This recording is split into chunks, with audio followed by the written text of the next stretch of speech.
if you want to get into the content creation game, you need to study content creation. You need to study the algorithm. You need to be on top of that stuff, bro.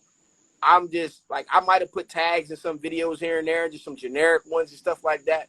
But I never played the game. Like, I didn't even know until like maybe 6 months ago, 3 months ago, that you could put hashtags on videos. You know what I'm saying? Like on like YouTube videos.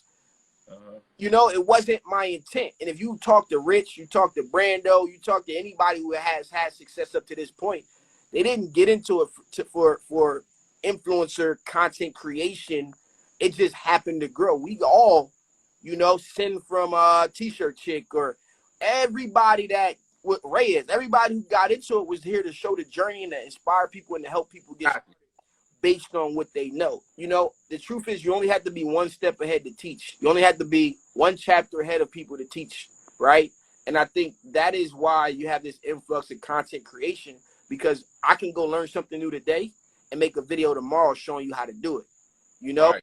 And it is a very, very valuable stream, but that's not why I got on the internet, man. I got on the internet to get people printing and to give them a business that, you know, hey, if you're not comfortable in front of the camera, you can sit behind the camera and actually run this business and do 5, 10, 15K a month